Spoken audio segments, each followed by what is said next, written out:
अस्सलाम वालेकुम, I hope you all are fine. तो आज यूनिट नंबर 3 है, उसको हम कंटिन्यू करते हैं। फैक्टर्स एंड मल्टीपल्स, ये क्लास 6 की मैथ है।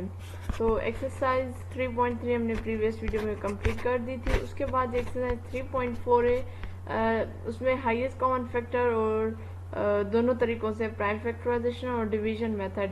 तो ये हमने पहले भी बहुत किए हुए हैं, तो इसलिए मैं इसको नहीं करवा रही, आप इसकी प्रैक्टिस कर लें।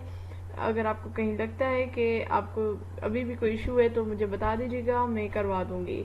क्योंकि अभी टाइम इतना नहीं है कि हम इतनी ज़्यादा रिपीटेशन करें। तो आप जो है प्रीवियस वीडियो देख लें, और आपको डिस्क्रिप्शन में क्लास 4, 3 एंड 5 की जो मैथ है उसके मैंने लिंक्स दे दिए हैं। अगर आप मेरे चैनल पे फर्स्ट टाइम आए हैं तो आप वहाँ से आप चेकआउट कर सकती हो, ठीक है। तो एक्सरसाइज 3.4 भी मैं नहीं करवा रही, उसके अलावा एक्सरसाइज 3.5 भी मैं नहीं करवा रही। 3.4 में हाईएस्ट कॉमन फैक्टर था और दोनों तरीकों से प्राइम फैक्टराइजेशन मतलब डिवीजन मेथड, और दूसरा जो प्राइम फैक्टराइजेशन। अब ये वाला जो 3.5 ये भी सेम ही है, इसमें से लीस्ट एलसीएम आपने निकालना है, तो इसलिए मैं ये दोनों नहीं करवा रही। हाँ, अब आते हैं एक्सरसाइज जो मोस्ट इम्पॉर्टेंट एक्सरसाइज है, which is the exercise 3.6 word problems. तो वर्ड प्रॉब्लम्स में ही जो है हमारी एक्सरसाइज 3.4 और 3.5 कवर हो जाएगी, ठीक है। बिस्मिल्लाहिर्रहमानिर्रहीम स्टार्ट करते हैं।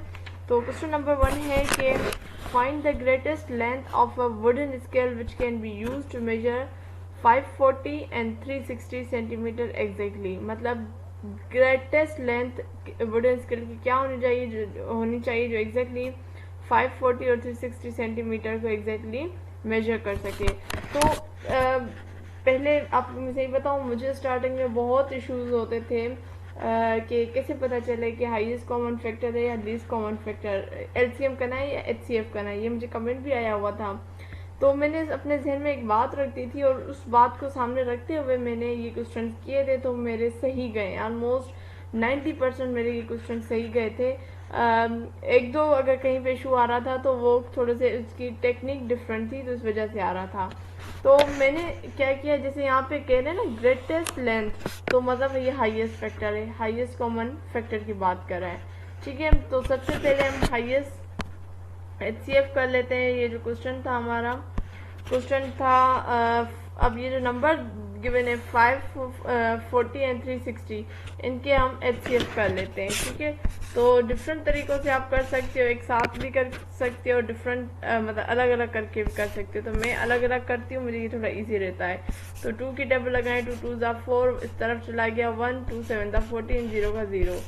अगेन 2 की टेबल 2 1 ज़ा 2, 2 3 ज़ा 6, 1 इस तरह चलाएगा, 2 5 ज़ा 10। अब इस पे 2 की टेबल नहीं लगेगी, 3 की टेबल लगाएंगे, 3 4 ज़ा 12, 1 इस तरफ चला गया, 3 5 ज़ा 15। अगेन 3 की टेबल 3 1 ज़ा 3, 3 5 ज़ा 15। अगेन 3 की टेबल 3 5 ज़ा 15। अब 5 की टेबल 5 1 ज़ा 5, ठीक है। तो हमारे फैक्टर्स 540 के निकले हैं 2 2 3 3 3 एंड 5, ठीक है। ये थोड़ा सा 5 नज़र नहीं आ रहा हुआ, ठीक है।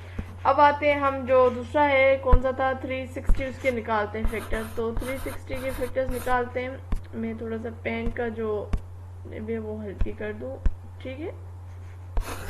हाँ, तो 360। अब 2 की टेबल 2 1 ज़ा 2, 2 8 ज़ा 16, 0 का 0, 2 9 ज़ा 18, 0 का 0, 2 4 ज़ा 8, 2 5 ज़ा 10। अब 3 की टेबल जाएगी, ठीक है। 3 1 ज़ा 3, 3 5 ज़ा 15, 3 5 ज़ा 15 एंड 5 1 ज़ा 5। तो 360 के निकले हैं 3 टाइम 2 एंड 2 टाइम 3 एंड 5। तो अब हम लिखते हैं यहाँ पे दोनों के, मतलब 540 के फैक्टर्स लिखते हैं। वो कौन से थे, वो थे 2 multiply 2 multiply 3 multiply 3 multiply 3 multiply 5, ठीक है। और उसके अलावा 360 के फैक्टर्स कौन से थे, 360 के फैक्टर्स थे 2 multiply 2 multiply 2 multiply 3 multiply 3 multiply 5। अब आपने कॉमन देखने, जो कॉमन है उनको एक इस तरीके से कर लें ताकि हमें पता चले एक जैसे हैं। तो एक जैसे कौन कौन से हैं, एक जैसे थे जी 2 मल्टीप्लाई 2 मल्टीप्लाई 3 मल्टीप्लाई 3 मल्टीप्लाई 5, ठीक। तो 2 2 ज़ा 4, 4 3 ज़ा 12 एंड 12 3 ज़ा 36 36 5 ज़ा 180। तो क्वेश्चन नंबर 1 का जो आंसर आया वो आया 180 सेंटीमीटर। ठीक है, अब आते हैं क्वेश्चन नंबर 2 की तरफ। Find the greatest number which divides 232 305 leaving 7 and 5 respectively as remainder. मतलब इस क्वेश्चन का मतलब ये है कि 232 से कौन सा नंबर, मतलब 232 एंड 305 दोनों का एक ही नंबर है, तो वो नंबर कौन सा है जब वो 232 के साथ डिवाइड करें तो रिमाइंडर 7 बचे, और सेम नंबर जब 305 के साथ डिवाइड करें तो रिमाइंडर 5 बचे। अब इसको करने का तरीका क्या है? इसको करने का तरीका है कि हम यहाँ पे लिख लेते हैं। इस तरीके के जो क्वेश्चन है वो इस तरीके से होंगे। इन्होंने जो कहा है कि हाईएस्ट कॉमन फैक्टर है वो कौन सा, ग्रेटेस्ट नंबर है। ठीक है, यहाँ से अंदाजा हो रहा है हाईएस्ट कॉमन फैक्टर की बात हो रही है। और अब इसको इस तरीके से जो क्वेश्चन है ना, जिसमें नंबर पूछा गया है कि डिवाइड करना है तब जाकर रिमाइंडर ये बचे, तो इसको आपने कैसे करना है? आपने उनको इस तरीके से करना है।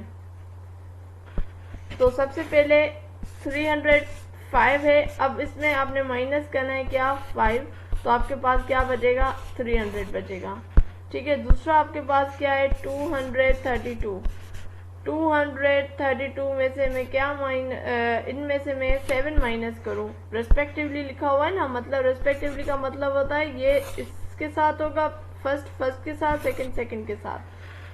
ठीक है, तो इसका जब मैं 232 में से मैं 7 माइनस करूंगी तो मेरे पास बचेगा 225। अब इन दोनों की हमने फैक्टर्स निकालने हैं, मतलब 300 का मैं फैक्टर निकालूं तो क्या आएगा, इनके फैक्टर्स आएंगे 2 1 2 2 5 10 0। अब आएगा जी अगेन 2 का 2 7 14 2 5 10। अब 3 का 3 1 3 2 6 3 5 15। 5 का 5 5 25 5 1 5। ये 308 के फैक्टर्स आ गए। अब हम निकालते हैं 225 के फैक्टर्स। ठीक है, तो इस पे 3 की टेबल जाएगी तो 75 टाइम। ठीक है, उसके बाद अगेन 3 की टेबल 25 टाइम, फिर 5 की टेबल 5 5 25 एंड 5 1 5। तो ये फैक्टर्स निकले हैं किसके, 300 के, और ये फैक्टर्स निकले हैं 225 के। तो हम यहाँ पे लिख लेते हैं 225 के जो फैक्टर्स निकले थे वो थे 3 मल्टीप्लाई 3 मल्टीप्लाई 5 मल्टीप्लाई 5, और उसके अलावा जो 300 के जो फैक्टर्स निकले थे वो निकले थे 2 मल्टीप्लाई 2 मल्टीप्लाई 3 मल्टीप्लाई 5 मल्टीप्लाई 5। अब आपने हाईएस्ट कॉमन फैक्टर देखना है इनमें से, तो ये कॉमन देख लें आप, ये और ये, तो मतलब 3 मल्टीप्लाई 5 मल्टीप्लाई 5, ये नंबर्स कॉमन है। 3 5 15 और 15 5 75। 75 वो नंबर है जब वो 232 या 305 से, मतलब 75 वो नंबर है जब वो 232 के साथ डिवाइड करेगा तो 7 रिमाइंडर बचेगा, और उसके अलावा सेम नंबर मतलब 75 जब 305 के साथ डिवाइड करेगा तो 5 रिमाइंडर होगा। ठीक है, तो ये क्वेश्चन इस तरीके से होगा। अब आते हैं हम क्वेश्चन नंबर 3 की तरफ। क्वेश्चन नंबर 3 है कि find the largest number which divide 245 1029 leaving remainder 5। मतलब अब सेम नंबर दोनों का हमें मालूम करना है कि जब वो मतलब 245 के साथ या 1029 के साथ डिवाइड करे तो रिमाइंडर 5 ही है। तो इसका भी सेम तरीका ही है। नंबर हम नोट कर लेते हैं। एक नंबर है 245 और जो दूसरा नंबर है वो है 1029। तो रिमाइंडर इन्होंने कितना का है, 5 का है। तो ये क्या करेंगे हम, ये 5 इनमें से माइनस करना है। तो जब माइनस होगा नंबर 245 में से तो 240 बचेगा, और जब यही नंबर माइनस होगा 1029 से तो हमारे पास बचेगा 1024। अगेन 240 के आपने फैक्टर्स निकालने और 1024 के फैक्टर्स निकालने। ठीक है, जब आप दोनों के फैक्टर्स निकालोगे और फिर कॉमन करोगे तो आपके पास जो मतलब कॉमन फैक्टर्स आएंगे वो आएंगे 2 मल्टीप्लाई 2 मल्टीप्लाई 2 मल्टीप्लाई 2। ये आप करके देखिएगा 240 के फैक्टर्स और 1024 के फैक्टर्स, तो कॉमन फैक्टर्स ये निकलेंगे। ठीक है, तो इसका आंसर होगा 16। 2 2 ज़ा 4, 4 2 ज़ा 8, 8 2 ज़ा 16। 16 वो नंबर है जब 245 या 1029 के साथ डिवाइड करेंगे तो रिमाइंडर का 5 बचेगा। ठीक है जी। अब आते हैं question number 4। 2 tankers contain 600 litre and 570 litres of petrol respectively. Find the maximum capacity of the container which can measure the petrol of either tanker in exact number of times। मतलब जो fill हो tanker exact number of time में हो तो वो maximum capacity वो कौन सी होगी। ठीक है, तो अगेन यहाँ पे मैक्सिमम कैपेसिटी की बात हो रही है, मतलब हाईएस्ट कॉमन फैक्टर की बात हो रही है। तो अगेन आपने क्या करना है, 600 के आपने फैक्टर्स निकालने और उसके अलावा 570 के आपने फैक्टर्स निकालने। तो 600 के जो फैक्टर्स निकलेंगे वो निकलेंगे 2 multiply 2 multiply 2 multiply 3 multiply 5 multiply 5। और 570 के जो फैक्टर्स निकलेंगे वो निकलेंगे 2 मल्टीप्लाई 3 मल्टीप्लाई 5 मल्टीप्लाई 19। ठीक है, अब कॉमन फैक्टर्स आपने इनमें से निकालने हैं, तो इनमें से कॉमन फैक्टर जो होगा वो है 2 मल्टीप्लाई 3 मल्टीप्लाई 5। ठीक है, ये कॉमन फैक्टर। अब 2 3 ज़ा 6, 6 5 ज़ा 30, तो ये 30 लीटर बेसिकली वो कैपेसिटी है जो एग्जैक्ट नंबर ऑफ टाइम में फिल हो जाएंगे। ठीक है, ये देख लीजिए। उसके बाद आते हैं क्वेश्चन नंबर 6 की तरफ। क्वेश्चन नंबर 6 नहीं, question number 5 sorry. Question number 5 है कि the length breadth and height of a room are 8 meter, 6 meter and 4 meter respectively. Determine the longest step which can measure the 3 dimension of the room exactly. अब यहाँ पे भी longest step की बात हो रही है, मतलब highest common factor की बात हो रही है। तो आप नंबर नोट कर लें, क्या है नंबर से 8 लेंथ ब्रेड्थ और हाइट थी, मतलब 8 6 एंड 4। तो इनके आपने फैक्टर्स निकाल लेने हैं। इसके निकाल लेते हैं 2 4 ज़ा 8, 2 2 ज़ा 4, 2 1 ज़ा 2।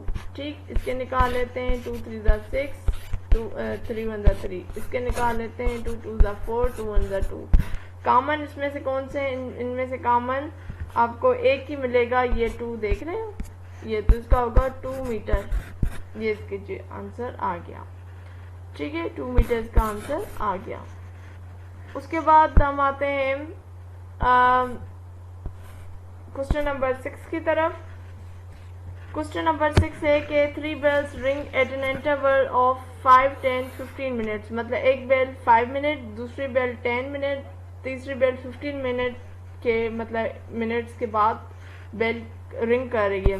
If the start ringing at 8 AM, मतलब दोनों 8 AM पे सुबह के 8 बजे स्टार्ट हो रही है, मतलब एक 8:05 पे बजना शुरू हुई, फिर 8:10 पे बजना शुरू हुई, एक तीसरी बेल 8:15 पे बजना शुरू हुई। तो आखिर वो कौन सा टाइम होगा जब वो दोनों एक ही साथ जो है रिंग बेल करेंगे। तो इस टाइप के क्वेश्चन के लिए भी हाईएस्ट कॉमन फैक्टर हमें मालूम करना होगा। ठीक है, इसको हम करते हैं जी क्वेश्चन को सॉल्व। तो एक था 5, एक था 10 और एक था क्या 15। तो इनके हमें फैक्टर्स निकालने, तो इसका फैक्टर निकलेगा 5। ठीक है, इसका फैक्टर आप निकालें, सॉरी इसका जो है ना हाईएस्ट कॉमन फैक्टर नहीं, इसका लीस्ट कॉमन फैक्टर निकलेगा, सॉरी ये मेरी मिस्टेक है। ठीक है, इसका जो निकलेगा वो लीस्ट कॉमन फैक्टर निकलेगा इनका। ठीक है, द 3 बेरिंग इंटरवल इस टाइप क्वेश्चन के लीस्ट कॉमन फैक्टर्स होते हैं। तो इसके हम निकाल लेते हैं 2 5 ज़ा 10, 5 1 ज़ा 5 और इसका होगा 3 5 ज़ा 15 एंड 5 1 ज़ा 5।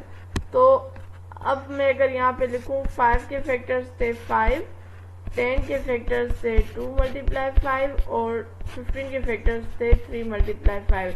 अब आपने लीस्ट कॉमन फैक्टर्स आपने देखे कैसे मालूम करते हैं। पहले आपने कॉमन लिखने, कॉमन कौन सा था 5 था, उसके बाद उनको मल्टीप्लाई करना है अनकॉमन। अनकॉमन 2 है, 2 मल्टीप्लाई 3, तो 5 2 ज़ा 10, 10 3 ज़ा 30। तो 30 मिनट बेसिकली आपने ऐड कर देना है जो उन्होंने गिवन टाइम है। गिवन टाइम क्या था 8 AM, तो 8 AM में आपने और मिनट्स ऐड करने, तो ये हो जाएगा 8:30 AM। ठीक है, अब हम इस चीज़ को अगर हम देखें समझने की कोशिश करें, तो जो बेल 1 थी वो स्टार्ट हुई 8 बजे, तो उनका टाइम कितना था 8:05 5 का है ना, तो 8 5 then 8 10 then 8 15 then 8 20 then 8 25 then 8 30। ठीक है, दूसरी बेल का था 8 10, तो 10 10 का डिफरेंस आएगा 8 10 8। तो तीसरी बेल जो थी उसका 15 का डिफरेंस है, तो 8 15 फिर 8 30। तो देख रहे हैं एक टाइम वो सेम है, जब तीनों बेल एक साथ ही बजेंगी, वो है 8 30, जो हमारा आंसर हमने ऊपर निकाल लिया था। ठीक है, तो आप दोनों तरीकों से कर सकते हो, या तो आप इस तरीके से चले जाएं लीस्ट कॉमन फैक्टर निकाल कर, और दूसरा ये वाला जो है आप टाइम 8 करते जाएं, आपको जब सेम जहाँ पे आ जाएगा तो वो एक्चुअली टाइम होगा जब वो दोनों रिंग बेल जो एक साथ रिंग करेंगी। उसके बाद क्वेश्चन नंबर 7 है। क्वेश्चन नंबर 7 है कि फाइंड द लीस्ट नंबर। ठीक है, लीस्ट नंबर मतलब एलसीएम मालूम करना है, which man divide by 30 45 and 6 and 9 is remainder. अब आपने एक बात नोट की होगी, जो हमने पीछे क्वेश्चन किया था, मैं आपको दिखाऊं, वो था क्वेश्चन नंबर 3, जिसमें हमने लार्जेस्ट नंबर मालूम किया था और उन्होंने कहा था रिमाइंडर हमें बताना है कि 5 थे। जब लार्जेस्ट था तो हम माइनस कर रहे थे, एचसीएफ मालूम कर रहे थे, तो उस वक्त हम माइनस कर रहे थे वो रिमाइंडर जो था। अगर हम जब यहाँ पे उनका लीस्ट कॉमन कर रहे हैं, तो आपने पहले रिमाइंडर माइनस नहीं करना, आपने 30 45 और 60 के सबसे पहले आपने फैक्टर्स निकाल लेने। ठीक है, अब मैंने 30 के निकाल लिए, तो 30 के जो फैक्टर्स मेरे पास आए हैं वो है 2 मल्टीप्लाई 3 मल्टीप्लाई 5। उसके बाद 45 के जो फैक्टर्स मैंने निकाले हैं वो है 3 मल्टीप्लाई 3 मल्टीप्लाई 5। और उसके बाद जो 60 के फैक्टर्स हैं वो हैं 2 मल्टीप्लाई 2 मल्टीप्लाई 3 मल्टीप्लाई 5। ठीक है, अब इन्होंने कहा है कि ये लीस्ट नंबर है, मतलब एलसीएम मालूम कर रहे हैं ना, तो पहले हम कॉमन निकालें। तो ये एक तो 3 कॉमन निकल गया और दूसरा 5 कॉमन निकल गया। ठीक है, ये मैं इनको ख़त्म कर देती हूँ, और ये 2 एक हो गया, और उसके अलावा बाकी ये 3 और ये 2 एक बच गया, तो ये 3 मल्टीप्लाई 2। तो इसको जब हम करेंगे 3 5 ज़ा 15 15 2 ज़ा 15 2 ज़ा 30 30 15 2 ज़ा, हाँ 30 सही है 30, और 30 को जब मैं 3 के साथ करूँगी तो ये हो जाएगा 90। 90 को जब मैं करूँगी 2 के साथ तो 180, तो ये आ गया जी 180। अब आपने इसमें रिमाइंडर ऐड करना है, यहाँ पे लीस्ट कॉमन मल्टीपल में रिमाइंडर ऐड करेंगे तो ये हो जाएगा 180। तो 180 वो नंबर है एक्चुअली जिसको आप डिवाइड बाय 30 45 60 के साथ करेंगे तो आपके पास रिमाइंडर 9 बचेगा। ठीक है, उसके बाद आते हैं क्वेश्चन नंबर 8 की तरफ कि find the least quantity of milk which can B exactly measure by bucket of 12 16 24। इसका भी आपने क्या करना है, इसका भी आपने एलसीएम में निकालना है। आप इसको निकालिएगा, इसका आंसर आएगा 48। ठीक है, 12 16 24 के आपने फैक्टर्स निकालने, और फिर आपने इनके जो कॉमन और अनकॉमन जो फैक्टर्स उनको मल्टीप्लाई करना है, तो इसका आंसर 48 आएगा। उसके बाद क्वेश्चन नंबर 9 है, वो मैं करती हूँ। क्वेश्चन नंबर 9 है कि the traffic lights at 3 different roads crossing changing every 48 second 72 second and 108 seconds. The change 7 AM after. ये भी आप उसी तरीके से कर सकते हो, लेकिन अब हम इसका भी लीस्ट कॉमन मल्टीपल की तरह ही होगा, जैसे हमने पीछे किया था ना क्वेश्चन बेल वाला, ये सेम ही होगा। तो आपने सबसे पहले 48 के फैक्टर्स निकालने हैं। 48 के फैक्टर्स हैं 2 मल्टीप्लाई 2 मल्टीप्लाई 2 मल्टीप्लाई 2, मतलब 4 टाइम 2 और मल्टीप्लाई 3। उसके बाद 72 के आपने फैक्टर्स निकालने, वो होंगे 2 मल्टीप्लाई 2 मल्टीप्लाई 2 मल्टीप्लाई 3 मल्टीप्लाई 3। और उसके अलावा 108 है, उसका है जी 2 मल्टीप्लाई 2 मल्टीप्लाई 3 मल्टीप्लाई 3 मल्टीप्लाई 3।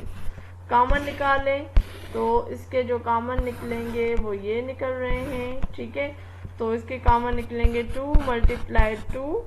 ठीक है, मल्टीप्लाई ये वाला कॉमन निकलेगा 2 मल्टीप्लाई ये वाला कॉमन 2 मल्टीप्लाई ये 3 मल्टीप्लाई 3 मल्टीप्लाई 3। ठीक है, तो ये 4 दफ़ा, लेट मी चेक,